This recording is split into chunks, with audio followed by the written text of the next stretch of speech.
The year is 1970, in a luxurious town in America where terrifying events begin to unfold. Events that send waves of fear through everyone living there. You see, in that town lived a horrifying man known as Longlegs. No one had ever actually seen him, but those who did never lived to tell the tale. Longlegs would kill anyone who saw him, along with their entire family. And after every murder, he would leave behind a letter with his name written at the end. Because of this, the whole town lived in constant terror of him.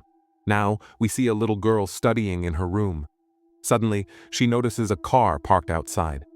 Thinking that maybe some guests have arrived, she steps out of the house to take a look. She walks closer to the car, but there's no one there. Confused, she turns back to call her mother from behind the house. And that's when Longlegs suddenly appears. We don't get a full look at his face, but we can tell one thing clearly. He didn't look human at all. His skin was so pale it looked like there wasn't a single drop of blood in his body. He starts wishing the little girl a happy birthday, again and again, repeating it in a disturbing tone. The scene then cuts to 12 years later. Now we see a group of FBI agents sitting together, planning to finally capture Longlegs. For the past 12 years, no one has been able to catch him, or even survive after seeing him. So, the FBI decides to send their two top agents to the same town where Longlegs usually hunts. The male agent's name is Kevin, and the female agent's name is Lee. Kevin and Lee head into Longlegs' town.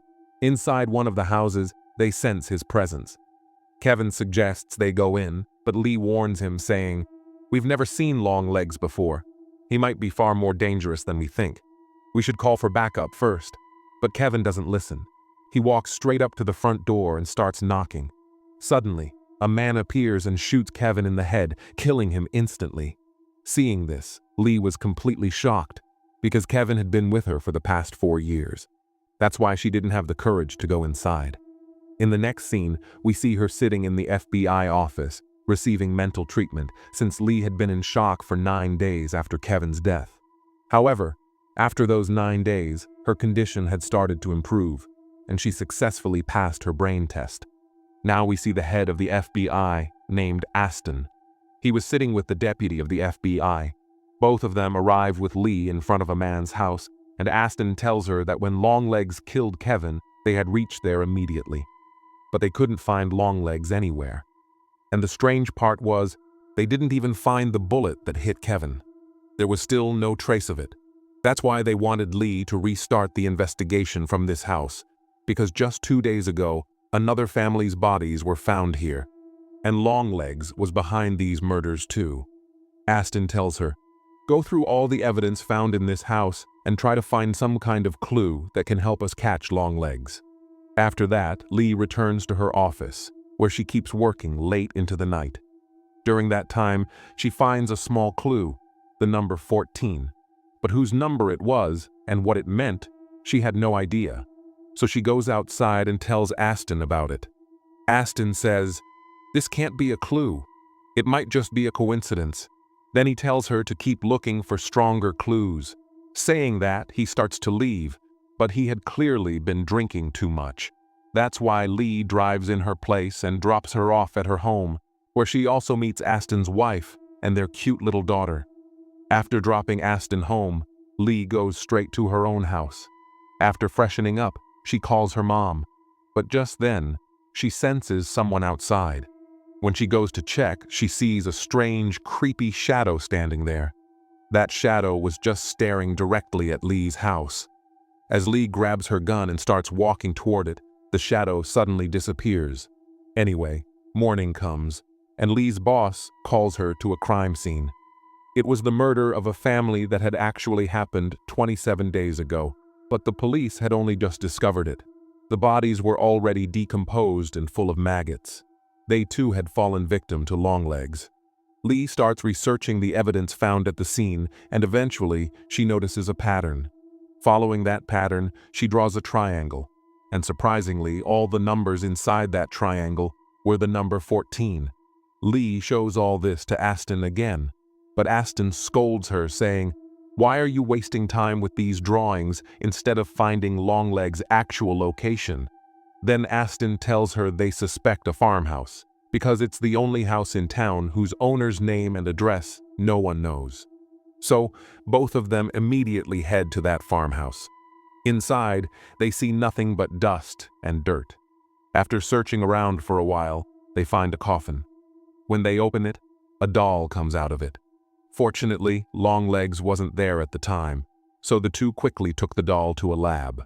There, the doctor tells them the doll was handcrafted with great precision, each joint made with remarkable skill. And even more shocking, they find an iron ball inside its head. It's hollow from the inside, yet somehow, it's emitting radiation. Then the scene cuts to Longlegs himself, who is busy crafting another doll just like that one. After making the doll, he covers it with a black cloth and then heads straight to a store where he had to buy some items. But when it was time to pay, he started acting really weird. Seeing this, the cashier girl called out for her dad, but before anything else could happen, the scene suddenly cut. And we see Longlegs laughing in a creepy way, repeatedly saying that he really enjoyed killing the girl from the store. Now we see Lee and Ashton inside a mental hospital. They had come to meet a girl whose parents were killed by Longlegs 3 months ago. At the time of the murder, the girl was at school. When she came home and saw her parents' bodies, she had a mental breakdown. Since that day, she hasn't spoken a word to anyone and just sits silently in her room. When Lee and Ashton meet the hospital manager, he tells them that yesterday a man came to meet that girl. And right after he left, the girl suddenly started talking again, as if she had never been sick at all. They ask the manager for the man's name. He says he wasn't there, so the man must have written his name in the visitor register. But when Lee and Ashton look at the name, they're shocked. It was Lee's own name written there, and Lee had never even met that girl before. That's when they realize Longlegs must have come pretending to be Lee. But if he came to meet her, then why hasn't he killed her yet? To find out, they go to meet the girl. Before they can even say anything, the girl starts speaking. Whatever happened to my mom and dad was completely right. And if Longlegs tells me to jump out of this window and end my life, I'll gladly do it. Hearing this, both of them are completely shocked.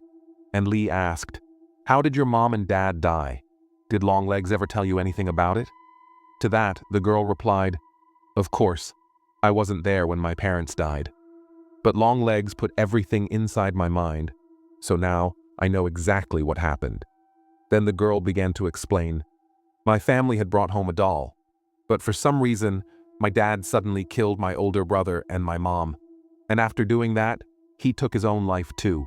Longlegs told me that my mom was cheating on my dad. That's why I think whatever happened to my parents was completely fair."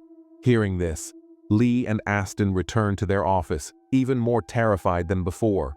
Earlier, Aston thought Longlegs was just an ordinary man, but now it was clear he had some kind of demonic powers. After all this, Lee went to visit her mother. As soon as she arrived, her mom didn't ask how she was or offered her anything to eat. Instead, she just asked, "Do you pray?" Lee replied, "I don't believe in gods or devils." Hearing that, her mom started laughing in a strange, unsettling way, which made Lee feel uneasy. So she told her mom, "I'll just get a glass of water from the kitchen." While sitting in the kitchen, lost in thought, she noticed a weird-looking bug crawling out of her room. When Lee went to check her room, she found some very old photographs, and in those pictures, she could actually see Longlegs. Seeing this, Lee became extremely disturbed. Without saying a word to her mother, she left the house.